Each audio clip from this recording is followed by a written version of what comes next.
हम next topic exercise 4 करेंगे। और उससे 4 करने से पहले हमारा कुछ इंट्रोडक्शन होता है हमेशा। तो इंट्रोडक्शन में पुराना दिखा देता हूँ। एक्सरसाइज आपने डायरेक्ट इनडायरेक्ट वाला देखा था, थर्ड एक्सरसाइज किया था। फिर उसके बाद अब आगे चलते हैं प्रेजेंट कंटिन्यूअस। देखो इस बुक की खासियत ये है कि ये मान के चल रहा है कि आपको ABCD कुछ मालूम है और आपको एक्सरसाइज करना है। और मैं तो कहता हूँ कि आपको कुछ नहीं मालूम है, इंग्लिश सीख रहे हैं,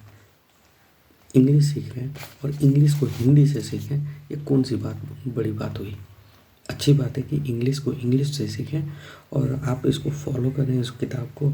मैं आपसे गारंटी ले रहा हूँ कि आप कुछ एक्सरसाइज करने के बाद कॉन्फिडेंट फील करेंगे। अभी आपको लग रहा है इधर उधर, आपको कोई लेना देना नहीं है, क्योंकि आपको रीडिंग करने आना चाहिए।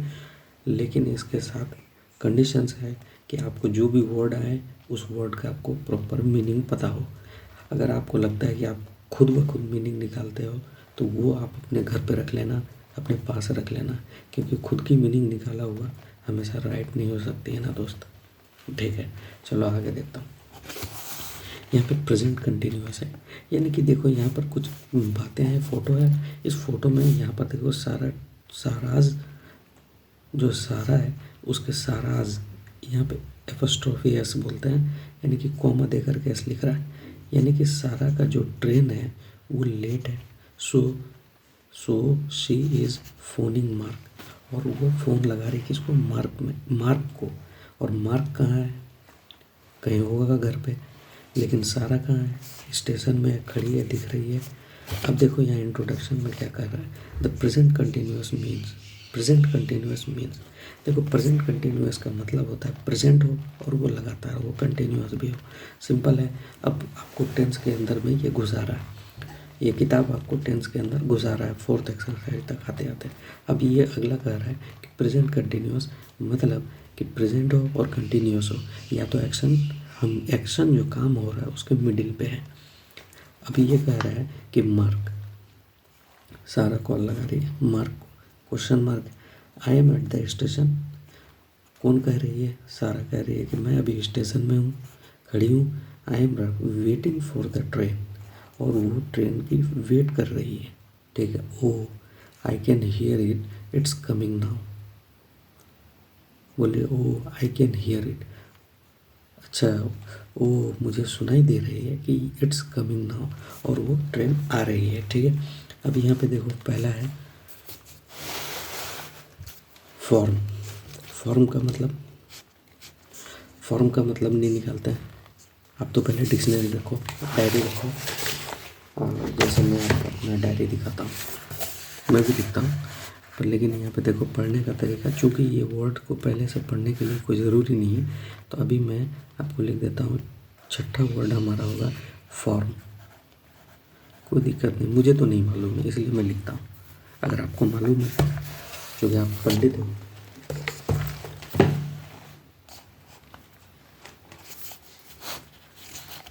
ठीक है। अब देखो यहाँ पे कर रहा है the present continuous is the present tense of be plus ING form, NING form. मतलब ये हुआ कि प्रेजेंट कंटिन्यूअस को टेंस है उसको बनाने के लिए बी लगेगा प्लस ING फॉर्म यूज़ होता है। देखते हैं कैसे क्या होता है, वो तो एग्जाम्पल ही दे रहा है। आई एम लुकिंग, देखो आई एम लुकिंग को शॉर्टकट IM लिख दिया। ए को उड़ाने के लिए देखो कॉमा लगा कर आई एम लुकिंग पढ़ेंगे। I am looking, you are looking, we are looking, they are looking. यानी जो स्लैश दे के लिखा है ना, आप इसको पकड़ो, इसको पढ़ो, इसको पकड़ो, इसको पढ़ो, इसको पकड़ो, इसको पढ़ो। क्लियर? ठीक है। और मतलब इसको रीड करने का, यू आर लुकिंग, देखो यू ऐसे लिखेंगे, यू आर, देखो आर का स्पेलिंग देख लो, ये हटा दिया, ऐसे लिखेंगे। We are looking, they are looking, यानी कि यू आर लुकिंग, देख रहे हैं, लगातार काम चल रहा है। He she it is looking, he she it's looking, लिखने का तरीका रहेगा ऐसा। फिर उसके बाद देखो निगेटिव फॉर्म। निगेटिव फॉर्म का मतलब होगा आई एम नॉट लुकिंग, मैं नहीं देख रहा हूँ। फिर उसके बाद देखो वर्ड्स के ट्रांसफॉर्मेशन से क्वेश्चन बनेगा। आई एम नॉट लुकिंग, हम नहीं देख रहे हैं। आई मैंने मैं नहीं देख रहा हूँ। एम मतलब हूँ। देखो ये लिटरली बोलता हूँ, छोटा छोटा वर्ड का मीनिंग वर्ड लिखता हूँ, तो मैं आपको एग्जाम्पल में दिखाता हूँ। एम लिखा हूँ, इसका मीनिंग होता है हूँ लिखा हूँ। तो मुझे कन्फ्यूजन थी, मैंने लिख लिया। मेरा कॉपी कोई खोल के देखेगा, इसमें क्या नहीं आता है तो लिखता हूँ, आता तो टीचर नहीं होता। तो देखो आई एम नॉट लुकिंग, इसको कैसे क्वेश्चन में बदल सकते हैं। तो am I not looking, am I not looking, am I looking. यहाँ नॉट लगा हुआ है, ये नेगेटिव सेंटेंस है। इसको देखो am I looking question mark बन गया। एम पहले लिखा, आई बाद में कर दिया। आई एम लुकिंग यहाँ से लिया था, I am looking, am I looking, क्या मैं देख रहा हूँ। ठीक है। You we they are not looking, you are not looking, we are not looking, they are not looking, हम लोग नहीं देख रहे। He she it isn't looking, देखो he is not looking, isn't बोल देंगे। She isn't looking, it isn't looking, is he looking, is she looking, is it looking.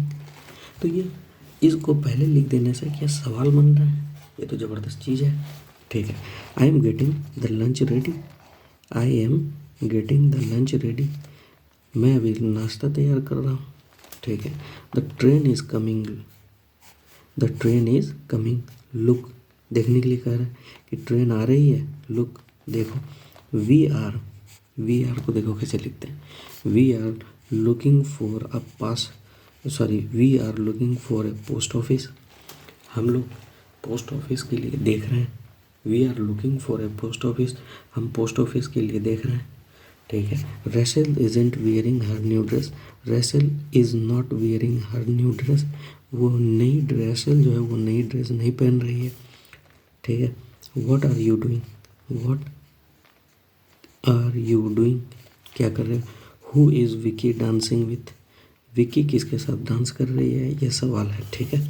4 rules about the spelling of ING form, यानी कि किस में, जैसे verb के साथ ING लगाएंगे। ठीक है। ING फॉर्म पढ़ेंगे तो ING किस में लगेगा, या कितने वर्ड्स होते हैं। लुकिंग, वर्किंग, कमिंग, कम बनाना, कमिंग मतलब आ रहा है। तो इस तरीके से ING जिसमें होगा वो पेज नंबर 370 पे तुमको और वो डेप्थ पे ले जाएगा। इस किताब की खासियत यही अच्छी लगती है। ठीक है। चलो यूज़ देख लो। यूज़ में कर रहा है we use the present continuous to say that we are in the middle of an action. हम लोग इसको यूज़ ही कब करते हैं कि कोई काम कर रहे हैं, उसके बीच में हो रहे हैं। जैसे आई am waiting for the train, हम ट्रेन को वेट कर रहे हैं, स्टेशन में हैं अभी हम। I am at the station, इसका मीनिंग कह रहा है कि I am at the station now. ठीक है। I am getting the lunch ready, I am getting the lunch ready. I am in the kitchen now, इसका मतलब अगर रेडी कर रहे हैं तो हम किचन में, बिल्कुल। I am waiting mean that I am in the middle period of waiting, अगर हम वेटिंग कर रहे हैं मतलब I am in the middle of a period of waiting, यानी कि हम उस वेटिंग के मिडिल में हैं। The wait is not yet over, इसका मतलब है कि वेटिंग है, इसका मतलब है कि वेटिंग कन्फर्म अभी नहीं हुआ है, वेटिंग में ही है। ठीक है। We can also use the present continuous when we are in the middle of something but not actually doing it. जैसे हम कोई कोर्स कर रहे हैं तो आई एम स्टडिंग, लेकिन हम अभी तो कोर्स कंप्लीट नहीं कर रहे हैं या अभी कर नहीं रहे, अभी तो रात हो रहा है। ठीक है। बराबर। फिर उसके बाद देखता हूँ वी कैन यूज़, अच्छा ठीक है। जैसे इसका एग्जांपल देख लो, I must get back to the office, यहाँ पे बैक मतलब वापस पीछे मुड़ कर बैक नहीं। I must get back to the office, मुझे फिर से ऑफिस जाना चाहिए, मुझे वापस ऑफिस जाना चाहिए। We are working on a new project, we are working on a new project, हमें ऑफिस जाना चाहिए क्योंकि हम लोग एक न्यू प्रोजेक्ट पे काम कर रहे हैं। I am quite busy these days, हम थोड़ा बिजी हैं इन दिनों, हम थोड़ा बिजी हैं। I am doing a course on at college, चूँकि हम एक कोर्स कर रहे हैं कॉलेज में। चलो ठीक है। अब कभी कभी क्या होगा कि ये लंबा पीरियड के लिए we can use the present continuous when things are changing over a long period. जब कभी जैसे we can use the present continuous when things are changing over a long period and if the number of cars on the road is increasing, एक दिन में बढ़ नहीं रहा है, हम लंबे समय से देख रहे हैं कि रोड पे जो कार है वो नंबर ऑफ कार इंक्रीज कर रहा है। The earth is slowly getting warmer, पृथ्वी धीरे धीरे गर्म हो रही है। ठीक है। फिर उसके बाद for the future meaning of the present continuous, अब जब 26 से पढ़ेंगे तो फिर से फ्यूचर में जो, जैसे कि फ्यूचर प्रेजेंट वाला सीन फ्यूचर में क्रिएट करेंगे। जैसे हम कल खेल रहे होंगे, I am playing badminton with Matthew tomorrow. I am playing बोल अभी रहा है कि हम खेल रहे हैं, लेकिन टुमारो लगा रहा है कल। तो कल क्या है, इस समय वो खेल रहा होगा, बोलते हैं ना कि कल हम इस समय ये कर रहे थे, या कल हम इस समय ये कर रहे होंगे। ठीक है, चलो अब एक्सरसाइज है, सीधी बात, नो बकवास। देखो पहला वाला करके दिया है, यहाँ पे कह रहा है कि यूज़ करिए कौन कौन को, इसको इसको इसको इसको इसको, एक वो यूज़ किया और यूज़ दिस ऑब्जेक्ट, इस ऑब्जेक्ट और इसको मिला करके एक सेंटेंस बनाना है। जैसे देखो ये लड़का है, ये क्या कर रहा है, साइकिल चला रहा है। He is riding a bicycle, ठीक है। तो यहाँ क्या लिखेंगे, देखो यहाँ पे क्या है कि ये लोग बास्केटबॉल खेल रहा है क्या, तो प्लेइंग कर रहा है, दो आदमी हैं, तो they are playing basketball.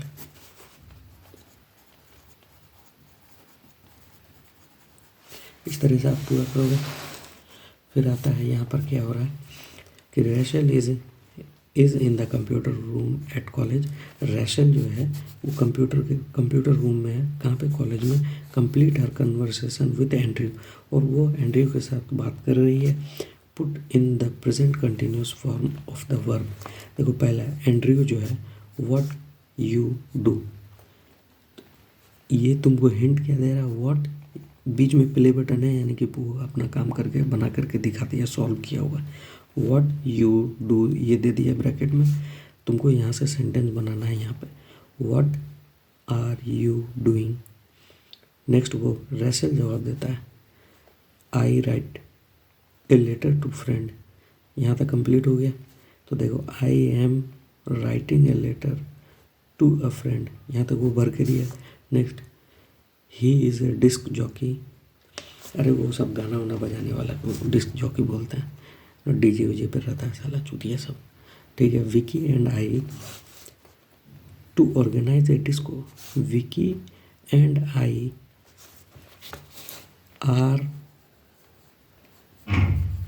Trying to organise a disco, यानी कि हम लोग इसको ऑर्गेनाइज करना, मतलब कि जैसे कोई प्रोग्राम को हैंडल करना या रन करना, उसको ऑर्गेनाइज बोलते हैं, व्यवस्था करना। ठीक है। एंड्रयू फिर कहती है that sounds a lot of work. That sounds a lot of work मतलब ये गाना वाना का अच्छा नहीं। That sounds a lot of work यानी ऑर्गेनाइज करने में बहुत मेहनत लगेगी, बहुत वर्कलोड होगा इसमें। ठीक है। How you find time for your, how you are finding time for your studies. ऐसे करके आप इसको भरोगे, देख देख के भर लो, कोई मतलब मुश्किल नहीं है, क्योंकि जितने आप प्रैक्टिस कर रहे हो, नए वर्ड से आप खेल रहे हो, उतनी आपके काम आसान हो रहा है, क्योंकि आप सीख रहे हो इंग्लिश। और इंग्लिश में कोई लैंग्वेज सीख रहे हो तो बार बार बोलोगे, बार बार रीड करोगे। बचपन में ऐसे बोलो, पापा बोलो, पापा बोलो, पापा सीख जाता है। तो इस तरीके से धीरे धीरे वो बोलता जाएगा, यानी तुम इस पर प्रैक्टिस करते जाओगे, देख देख के करते जाओगे। ये कोई एग्ज़ाम में आने वाला सवाल नहीं है, ये नीट में नहीं आ रहा, ना कोई से जेईई मेन में आ रहा है। ये तो लैंग्वेज है, और इसको जितनी बार देख देख के करेंगे उतना आप में फाइन आता जाएगा, ट्यूनिंग होता जाएगा। इस बुक की खासियत है कि आपको आगे लेता जाएगा और आपको कंप्लीट हो जाएगा। ठीक है, थैंक यू। क्योंकि चूँकि वीडियो लंबी करना पॉसिबल नहीं है, फिर अगला देखेंगे। Thank you.